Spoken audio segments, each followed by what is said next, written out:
Hi, this is Shotgun Tom Kelly, and now that I have your attention, you wanted to be close to him in the dugout during his impressive 15-year Major League career because he was always watching, listening, and looking for an edge.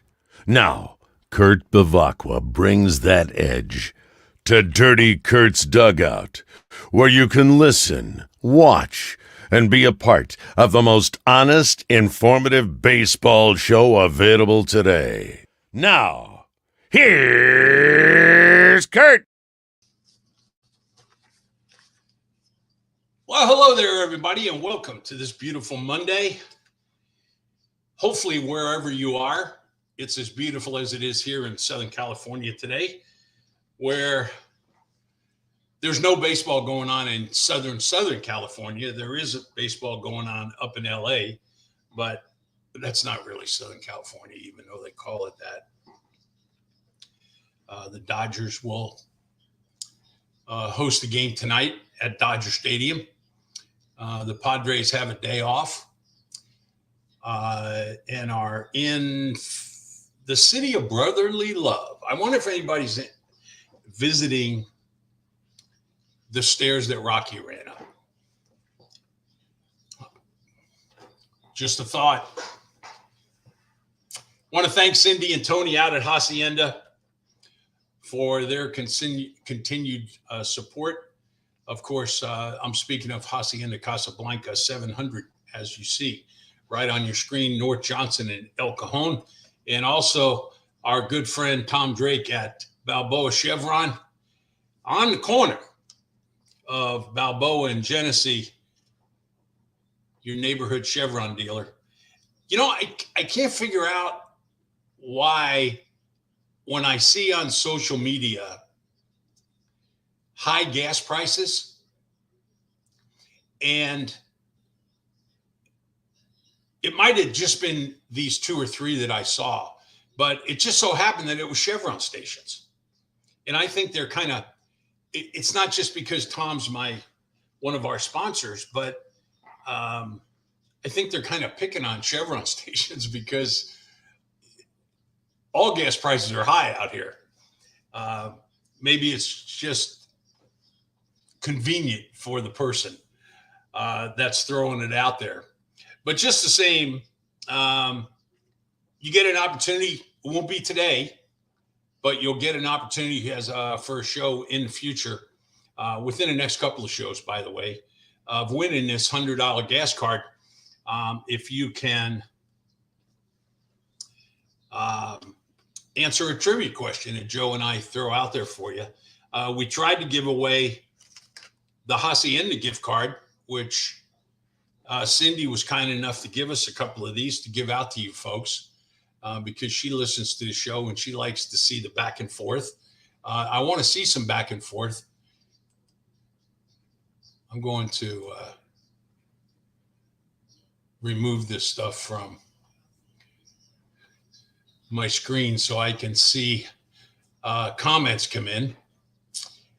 And getting back to the Hacienda gift card, not only do I want you to listen closely, Joe's ahead of me, to did you hear that? In reference to what we say on the show, whether it's just me or whether it's me and a guest, something in our dialogue where you could win the $100 gift card from Chevron, or also, and I'll show you the back of the card. This is a $25 gift card at Hacienda Casablanca. So if I'd rather give it to somebody in San Diego because it makes more sense than giving it to somebody out of town. I know somebody made reference to the fact that they were going to come in San Diego next month. I mean, come on, you're not going to come into San Diego and drive unless you're staying right there. If you're staying right there, okay. But I'd kind of rather give it to somebody that's local because it just makes more sense, right? So 2 shows ago,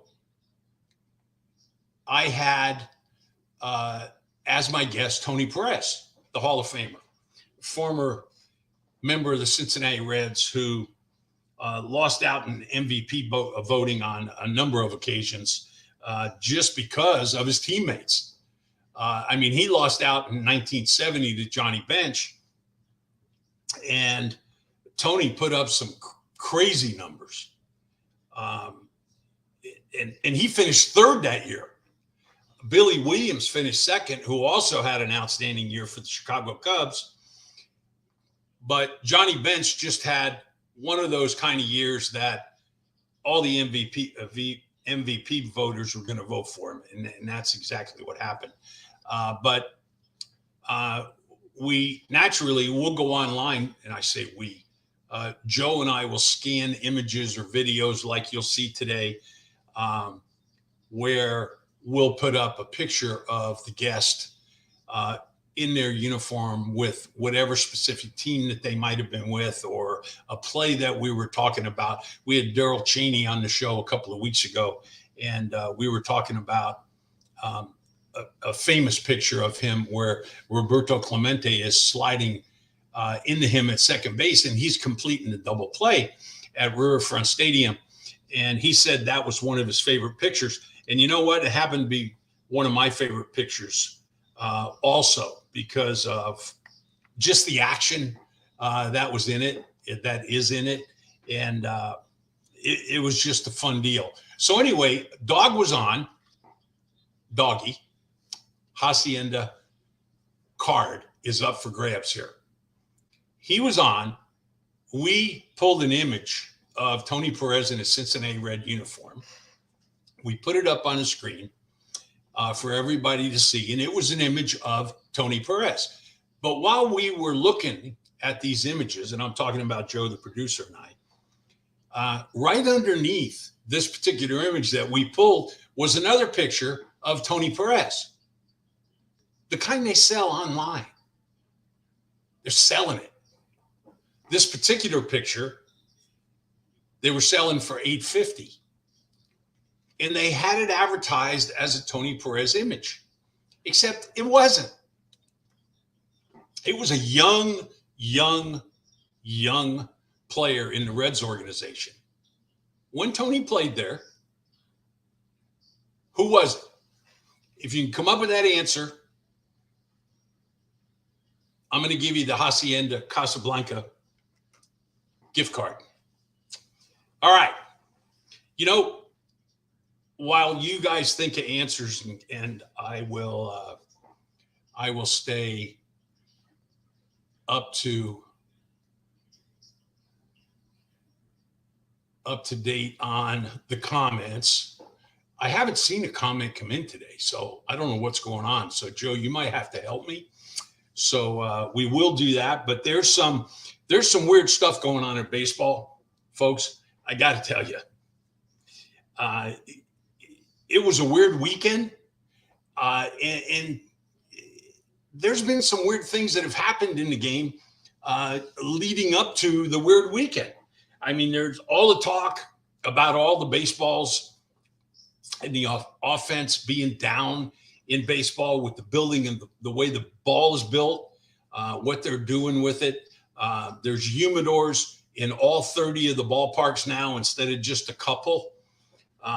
But all of a sudden this weekend, offense just started producing.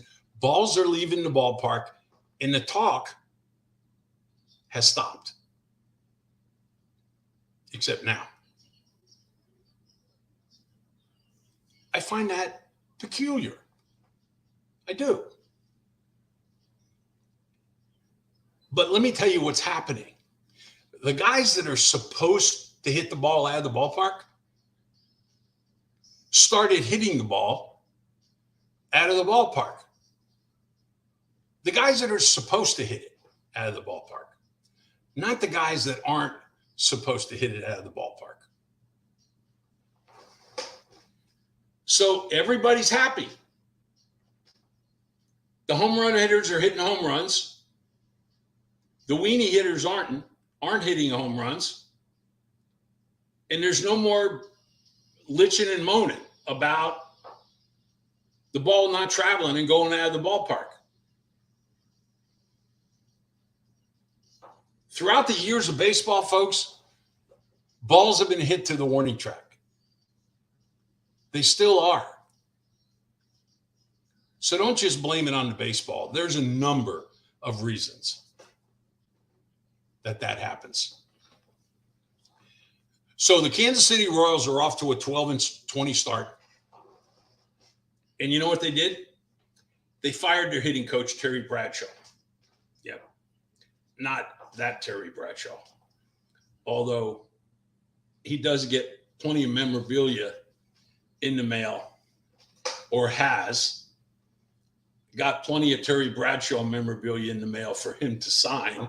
And naturally, I'm talking about the great quarterback of the Pittsburgh Steelers, Terry Bradshaw. So this kid, I say kid, he's really not a kid. He's the Royals hitting coach. He's got 71 major league plate appearances, no home runs. And he's been a coach in the Royals organization for 21 years. This is the kind of stuff that drives me up a wall, that slides right between the cracks and nobody knows it.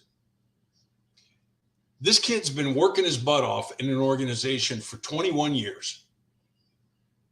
He was appointed a head hitting coach. And understand this. If you want to be shocked,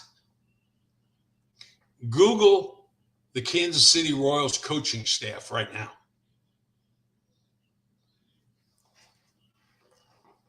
Yeah, and make a list, because you're going to see Mike Matheny, who is the manager.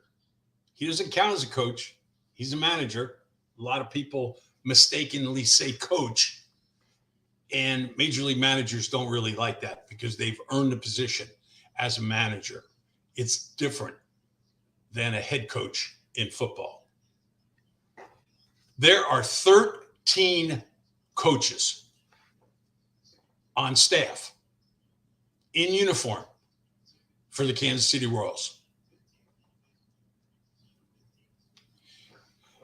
Top right, Terry Bradshaw. That's only 9 guys, and one of them is the manager. Just Google Kansas City Royals coaching staff, and you'll see exactly what I'm talking about. And Terry Bradshaw's name is not going to be on there. But who were all the people that sat around the room and said, let's hire this guy, let's bring this guy in as the hitting coach? And then 32 games into the season, decide to fire him. I got news for you. Whoever was at that table needs to go also. Because if they can't make a decision on who they're going to keep in a position for at least a year or two and stick with it, don't admit to me, or don't admit to the fans of Kansas City or the fans of baseball, that you made a mistake hiring this guy as a hitting coach and now you want to fire him. Because if that's the case, I'm pointing the finger at you for being a bad decision maker. That's one of the things that's weird. The other thing, how bad are the Reds going? They're 4-17 on the road, 9-26 overall. Can't get much worse, but it did.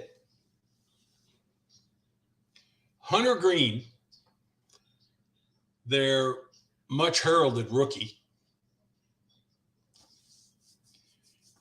holds the Pirates hitless through 7 innings yesterday, comes back to the bench.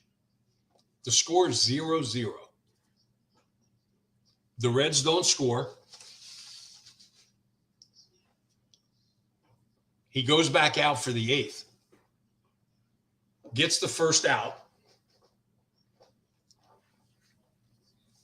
He walks the next hitter on a 3-2 count because I think he started thinking about the no-hitter. And when you're in the 8th inning and you only need 5 outs for a no-hitter, it's a pretty nice position to be in. So if the count gets to 3-2, you're going to still try to make a pitch, because not only can you lose the game, but you don't want to lose the game in a no-hitter. So he nibbles 3-2 and he walks the hitter. Next hitter, same situation, 3-2. He nibbles and he walks the guy. Here comes the manager, David Bell. After 118 pitches, Hunter Green comes out of the game. Bob Warren takes over. What does Bob Warren do? He walks the first hitter he faces to load the bases. Then the next hitter hits a chopper to the second baseman, who, for whatever reason, the infield's halfway. If you hit a chopper in that situation, the infielders are taught to go home and get the force out. It's a game situation.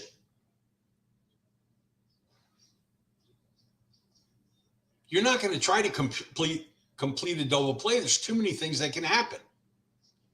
But you have to feel the ball and make one throw to home plate, and everything's still good.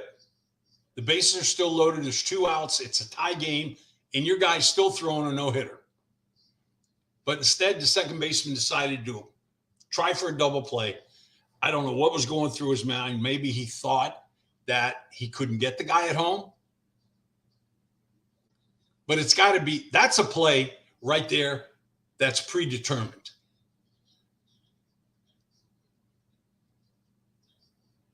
You go home.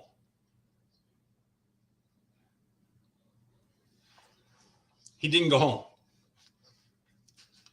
So the run scored because it's a fielder's choice. They get the out at second base, but because he bobbled the ball trying to complete the double play throw, the shortstop couldn't get it to first in time, and the runner beat the throw. Run scores. Cincinnati doesn't score in the 9th inning. Green and Warren throw a combined no-hitter, except it was only 8 innings. So it's not even looked at as a no-hitter. One of those weird deals. Weird deal. And you want to know something really weird? This is a good one. I got to put this up because I want to make sure I don't get anything wrong.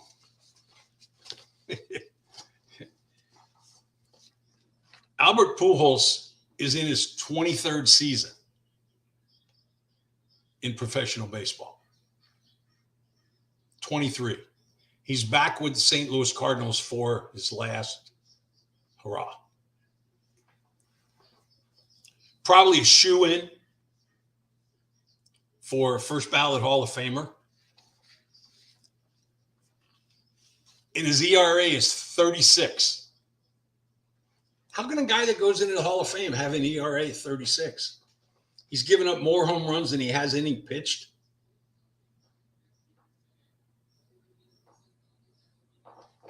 Naturally, I'm just kidding.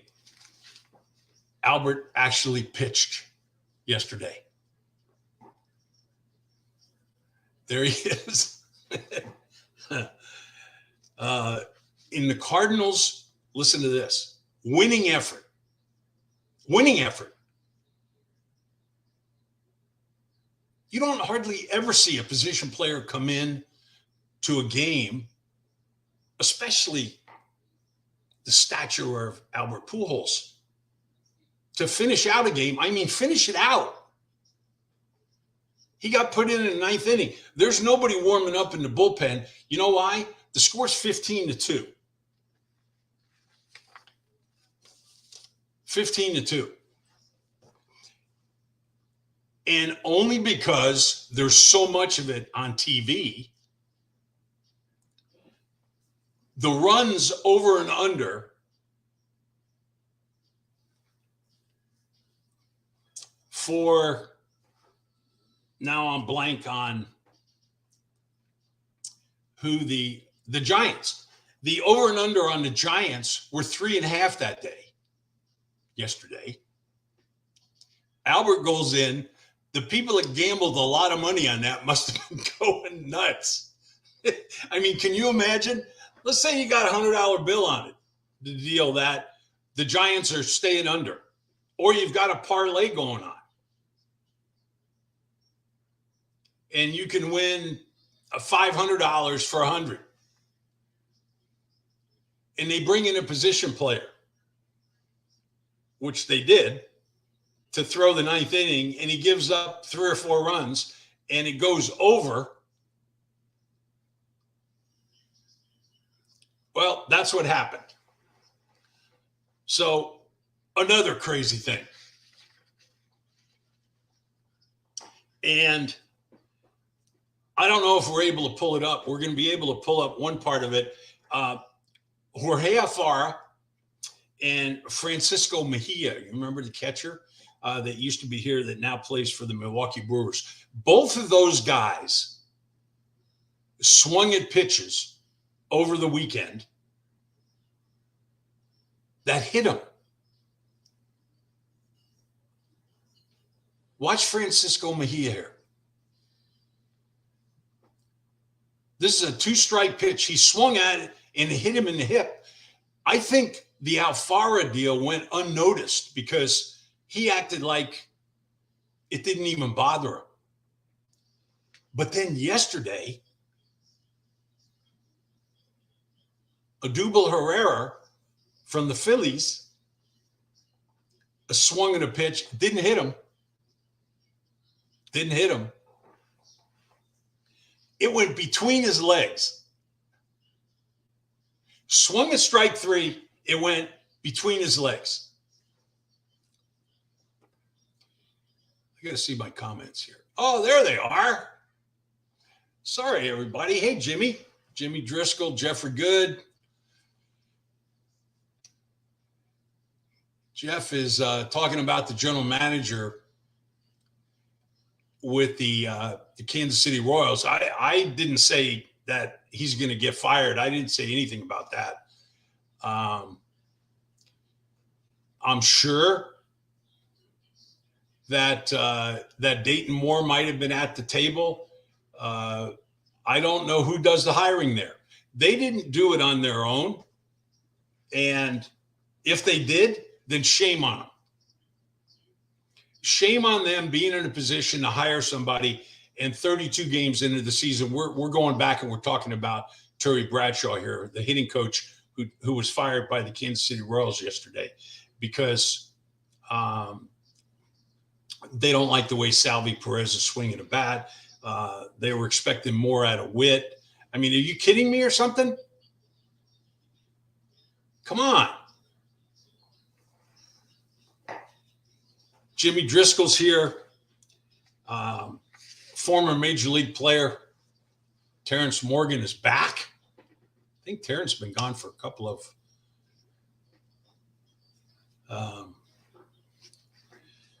of weeks.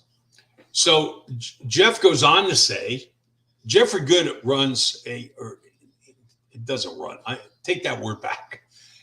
I think he's the administrator on a Facebook group about the Kansas City Royals. Really, it's really good group. But I hope I got that right, Jeff. So he's in Kansas City, and he got fired because of the quality of at-bats. And needing more efficiency with runners in score position. You know what? Every major league club, I just don't like the front office, whoever they are, thinking that they can just fire a guy. Well, they can. Firing a guy based on stuff like this, based on the quality of the bats of especially a guy like Witt. He's an aggressive hitter. He's going to swing at bad pitches sometimes. If you start out bad, you're going to press a little more. It's no different than a guy like Salvi Perez. I mean, Salvi goes in and out of situations where he's swinging at crazy pitches, and then he calms down a little bit and all of a sudden gets a good eye. Whit Merrifield's the same way. You know, I don't like the fact that you hire a hitting coach or fire a hitting coach after a fifth of the season, between a fifth and a sixth of the season. So Jeffrey Good is one of the 3 administrators for the Kansas City Baseball Historical Society, one of my favorite towns that I played in. Everybody that knows me knows how I feel about the Kansas City Royals and the people there, and they're great folks. Love it. I don't like the fact that they fired their hitting coach. I don't even know Terry Bradshaw. And I'm sitting here sticking up for him, but that's just the way I feel. It would have been no different if any other club fired their hitting coach. If you can't be more efficient with runners in scoring position, I got a son. Are you going to fire me from being a father? I've got a son that amps himself up when there's runners in scoring position, when there's big moments in the game. Guess what? You have to learn by going to the plate over and over again to calm yourself down. You hear this expression all the time in baseball. Slow the game down. My kid hasn't learned it yet. He will. I've seen improvement. And even at the major league level with these great players and even guys that have been there before. I know that's hard to believe and hard to figure out for you folks out there, but it still happens. It really does. So let's get back to the weirdness of baseball. And these coming things might be the weirdest. Brian Cashman and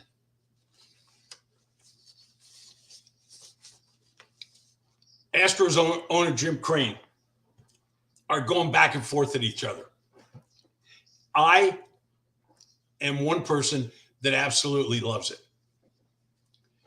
So they're going back and forth because of the court-ordered letter that MLB wrote to the New York Yankees regarding the cheating scandal back in 2017. That MLB and the Yankees fought to their death to get this thing released. And finally, a couple of weeks ago,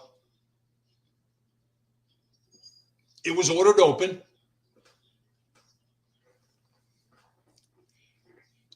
And guess what?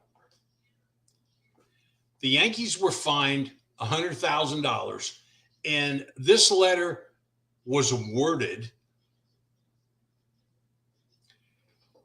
to make it sound like they were innocent and they were just going to get a slap on the wrist. Well, let me tell you what Brian Cashman said to owner Jim Crane. He paralleled the Astros cheating scandal as 106 felonies. I'm just telling you what he said, or 100 and something felonies.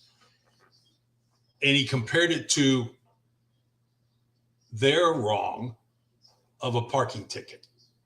So he compared the Yankees' $100,000 fine and getting slapped on the wrist, because that's basically what it was, as a parking ticket, to the Astros' 106 felonies. In my mind, that was the wrong thing to say. If I was in New York, I'd be beating up Brian Cashman on the air, because you were found guilty. Guess what? You were found guilty. And whether MLB only fined you $100,000 and didn't suspend you, coaches, manager, any of the players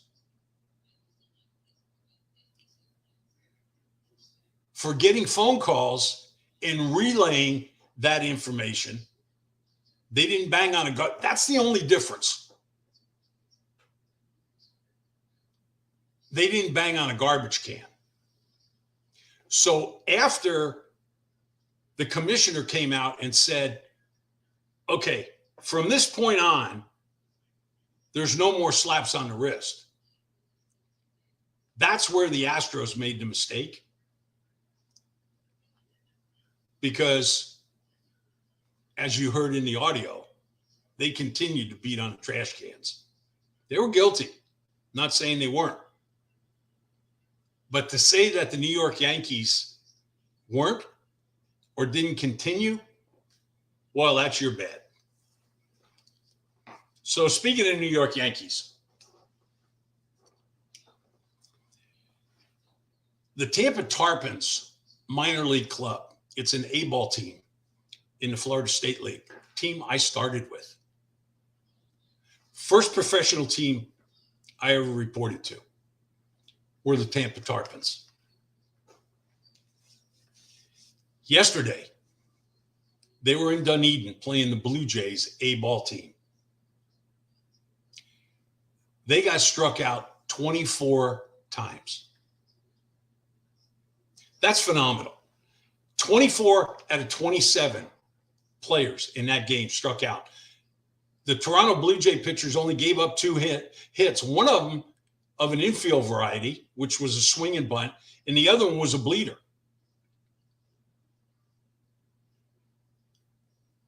"24 strikeouts. That is amazing to me. And I'm going to have a little rant here, okay? Don't usually do rants, but have to. There's a show on MLB Network right now called Off Base. And I said to you a couple of weeks ago, it's a perfect name for this show because it's off base. It's way off base. And if it stays on the air much longer, I'm going to be surprised. They went off on a 5 to 7 minute tangent today. And the only reason I heard it was because I had MLB on. They came on. I was working on my computer and I didn't get up to turn it off. I don't know why. That would be a way for me to show my disregard for the show by not my personal disregard, but a listener's and viewers' disregard by shutting it off and seeing their ratings go down when people do that. But they were literally talking about a Gabe Kapler interview where some gal up in San Francisco talked to Kapler, or it might not even been San Francisco.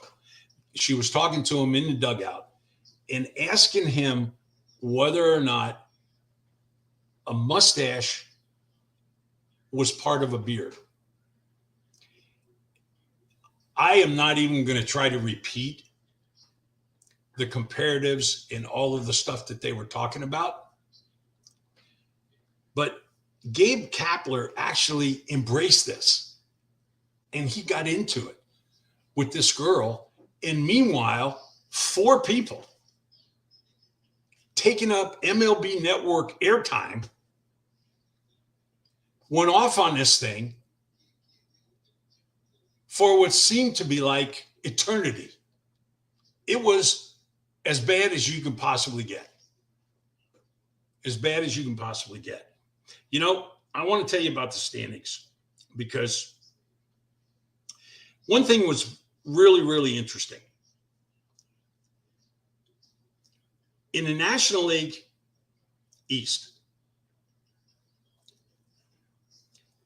there's not one winning streak going on in the National League East right now. So basically what I'm telling you is every team in the National League East lost yesterday.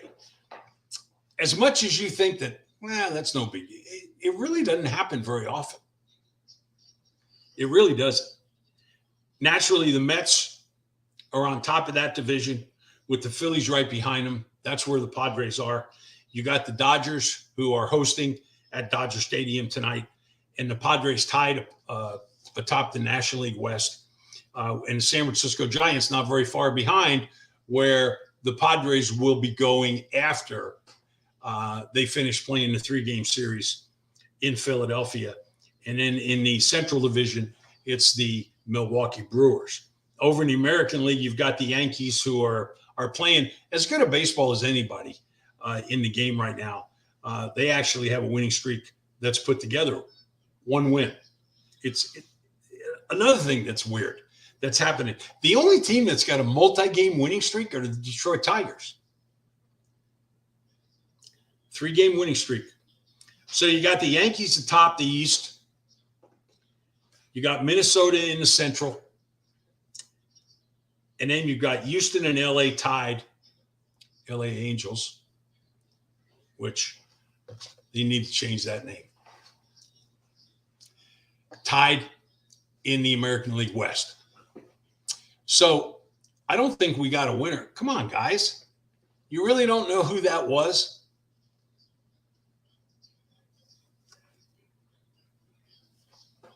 In the podcast we have with Tony Perez, Tony Perez, it was actually a picture. It wasn't a baseball card, but it was a picture, and it was not Perez. But they were selling it as a Tony Perez picture. It was a very young player. And, you know, if you didn't really know, I'm sure I would say if you took 100 baseball people, certainly people like Jeffrey Good and Terrence, although Terrence wrong, you're wrong, Terrence. It wasn't Lee May, but that's a good guess. So I tell you what, we're trying awful hard to give this away, Producer Joe. We can't, though, because you got to pay more attention to the show. This was not a hard question. We put the picture up on the screen, and I've given you the whole show to come up with who it was. You really could have went to images on Tony Perez and probably seen it because it's still there. But it was one of my first roommates in professional baseball when we were with the Tampa Tarpons, and it was Davey Concepcion. They had a picture of Dave, and we put it up because I wanted to rib Tony Perez about it. And that's exactly what we did. And he got ribbed about it. So tune in next week, and maybe we'll give away both cards. But I want to thank again the people that sponsored this show. There it is right there. Was that the picture that was up? Oh, there you go. Now, for all you baseball people out there, does that look like Tony Perez? Now, I mean, now that I've told you who it was, but be honest with me. I was there. So, I mean, it was just dead on. How can they put this up here? Danny Godby. That's a good man right there. Danny Godby was also a teammate in the Reds organization. And I wonder if it's the same way with all players, that they keep in touch with the first team that they were with. Now, I was with the Reds for 4.5 years before I got traded to Cleveland Indians. And I went up through their minor league system from A-ball. I was in spring training every year in Tampa, Florida. That's the reason I had and have such good friendships with the Tony Perez's of the world, and the Johnny Benches and the Pete Roses of the world, and also Danny. And yeah, it was Dave Concepcion, but I'm not Danny. I don't know where you live, but I know you don't live in San Diego. That's a great get right there, Joe. Danny, what do you think about that? My producer came up with a picture of you. Danny Godby, great guy. Now, another guy that was with that organization, and I'm just throwing information at you now, but another guy that was with that organization that signed the same day I did, and we reported to the Tampa Tarpons on the same exact day. He was the shortstop, I was the second baseman, and that was Greg Riddock. Greg Riddock was a player coming out of college. And he was a good player going through the Reds minor league system. Just never made it. And I'm going to tell you, that happens to a lot of guys. Never made it at the playing level. But, of course, he was the manager here. He managed in the big leagues. He coached in the big leagues. And he is, at this time, I think, still living in the same small town in Colorado that he grew up in. Thanks for watching, guys. And girls. I appreciate it. Thank you, Joe. I started with thanking Cindy and Tony at Hacienda again out at 700 North Johnson in El Cajon for their continued support of this show. And also our buddy Tom Drake at La Cima Oil Company. Your neighborhood Chevron dealer. That's only one location that they have. It's the most popular one. It's right on the corner of Balboa and Genesee, the one that I go to quite often, especially when I'm down in that area. I make it a point to stop in there and support Tom the way he supports us. And for all you people out there that are in the area, I'd appreciate it if you do the same thing. So until next week, I hope you have complete enjoyment with whatever team that you root for. I was thinking over the weekend how much better I feel when the Padres win. It just seems like it's a better day. And I'm a former player, so I can imagine being a fan that didn't play the game, how you take defeat so seriously, and it gets to you. So I hope that doesn't happen to you. I know it will. It's going to happen to all of us. But you'll get through it, and you'll see a better day. So until then, this is Kurt Bavacqua saying thank you for watching Dirty Kurt's Dugout. Bye, everybody.